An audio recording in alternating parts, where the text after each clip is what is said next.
नमस्कार दोस्तों, जय जोहार। मैं कौशल तिवारी और मीडिया संजय में आपका स्वागत है। पुलिस का अपना चरित्र है। वसूली में आ जाए तो वह किसी से भी वसूल सकती है। अपराधियों को बढ़ावा देने में भी पुलिस की भूमिका समय समय पर सामने आते रही है। लेकिन छत्तीसगढ़ की राजधानी रायपुर के पुलिसिंग का अपना खेल है। उसके कारनामों की चर्चा हमेशा ही होती रही है। हम बात भाटा गांव में हुए तेज रफ्तार मिनी कूपर के एक्सीडेंट की नहीं कर रहे हैं, जिसके चलते इतना भयावह एक्सीडेंट था कि एक व्यक्ति का 2 टुकड़ा हो गया, कहा जाए गलत नहीं होगा। ऑटो बुरी तरीके से ध्वस्त हो गया। लेकिन पुलिस यहां भी क्या कोई खेल खेल रही है? मिनी कूपर को लेकर कई तरह के सवाल इसलिए उठ रहे हैं क्योंकि शुभ और अशुभ के इस खेल में सबसे बड़ी बात तो यह है कि मिनी कूपर वालों ने कह दिया कि ड्राइवर चला रहा था और पुलिस ने मान लिया। नागपुर से आ रहा था कह दिया और पुलिस ने मान लिया। क्या उन्होंने टोल नाके में यह जानने की कोशिश की कि यह मिनी कूपर सचमुच नागपुर से आ रहा था? इसको कौन चला रहा था? कौन कौन लोग सवार थे? मिनी कूपर कहां से आ रहा था? और मिनी कूपर रखने वाला व्यक्ति कौन है? कौन सी कंपनी के नाम से मिनी कूपर खरीदा गया था? और सचमुच क्या ड्राइवर चला रहा था या उस रईस घर के कोई लड़के मिनी कूपर चला रहे थे? इस पर हम विस्तार से आपको बताएंगे। हमारी टीम पूरी तरीके से लगी हुई है और कहा जा रहा है कि यह मिनी कूपर नागपुर नहीं कहीं और से आ रहा था और इसके परिवार के एक सदस्य ही चला रहे थे।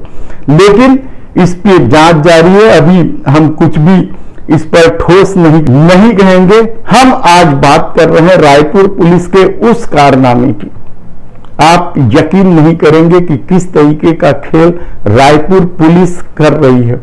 उसके थानों में जो बैठे हैं थाना प्रभारी, उनका क्या खेल है, किस तरीके से अपराध को बढ़ावा दे रहे हैं, यह हम आपको धीरे धीरे सब कुछ बताते रहेंगे।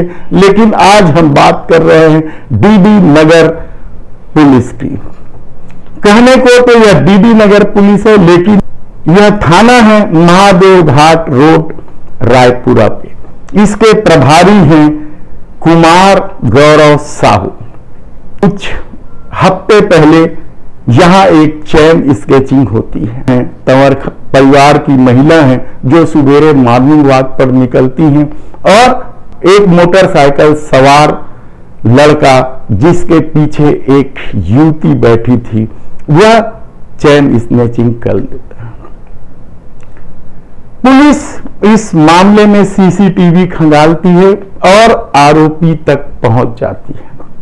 आरोपी कौन? संजय नगर के पास मोती नगर में आरडीए कॉलोनी है, कोई शेख अख्तर नाम का युवक चैन स्केचिंग में पकड़ा जाता है। चैन बरामद भी हो जाता है, लेकिन युवती नहीं पकड़ाती। युवती कौन थी? क्या इस पर कोई वसूली का खेल हुआ है? हालांकि पुलिस का कहना है कि युवती खाना बदोश थी, ऐसे उनके परिवार वालों का कहना है। इसलिए युवती का नाम पता कुछ भी नहीं चल रहा है, न आरोपी बता रहा है, न आरोपी के परिवार वाले बता रहे हैं। इसलिए युवती को फरार घोषित कर मामले का पटाक्षेप किया जा रहा है।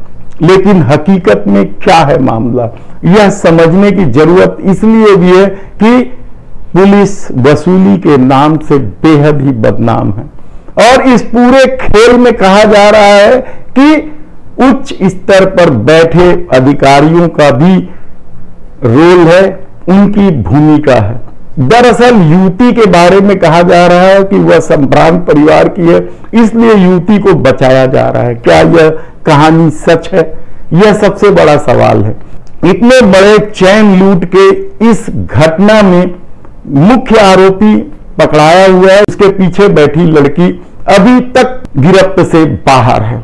तब सवाल यह है कि क्या पुलिस इसी तरीके का काम करती है? क्या पुलिस का यही खेल रह गया कि वह हर मामले पर वसूली करते?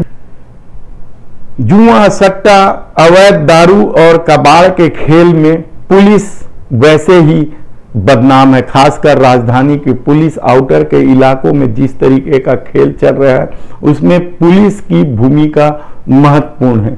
यही नहीं, वीआईपी इलाकों में जो महत्वपूर्ण इस शहर के इलाके हैं वहां किस तरीके से मसाज पार्लर संचालित हो रहे थे। हालांकि पुलिस ने हाल के दिनों में बड़ी कार्रवाई की है, कई सेंटरों में छापा मारे हैं, लेकिन वहां भी लड़कियों के खिलाफ ज्यादा कुछ कार्रवाई नहीं हुई, केवल संचालकों को ही पकड़ा धकड़ा गया।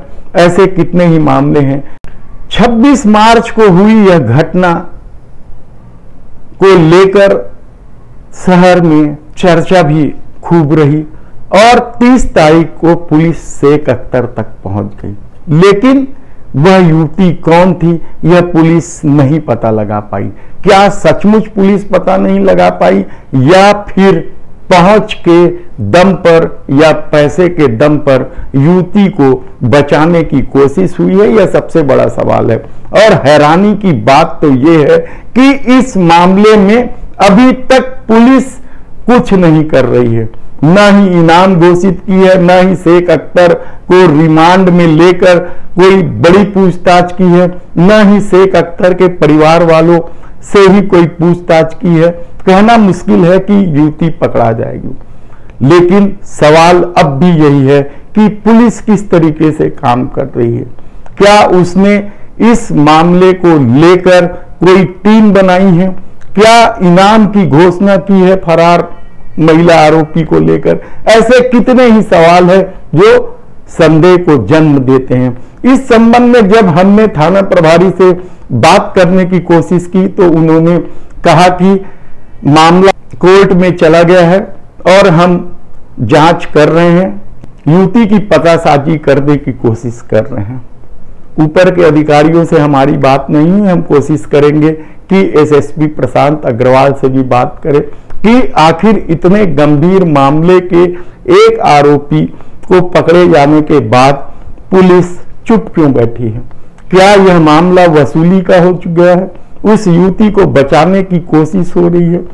दरअसल ऐसे कितने ही मामले हैं जो रायपुर पुलिस की भूमिका को लेकर उनके चरित्र को उजागर करता है। दरअसल रायपुर एसपी के खिलाफ ईडी का भी मामला चल रहा है, कहा जाए तो गलत नहीं होगा। उन्हें पूछताछ के लिए बुलाया था, अभी उनका नाम दर्ज किया गया है, रिपोर्ट में नहीं पता, लेकिन 3 आईपीएस को जब ईडी ने बुलाया था, पारुल माथुर, भोजराज पटेल, उसमें एक आईपीएस रायपुर के प्रशांत अग्रवाल भी थे। कहा जा रहा है कि उन्होंने शपथ पत्र देकर अपनी जो भी भूमिका होगी उसका खुलासा किया है और अपना जवाब पेश कर दिया है। लेकिन सवाल तो यही है कि राजधानी जैसे महत्वपूर्ण जगह में यदि पुलिस इस तरीके से खेल खेल रही है, कभी एक्सीडेंट के नाम पर बचाने के लिए वसूली कर रही हो या बड़ी गंभीर घटना लूट खसोट जैसी घटनाओं पर यदि आरोपी बचाने की कोशिश हो रही है, तो समझा जा सकता है कि रायपुर पुलिसिंग किस तरीके से चल रही है।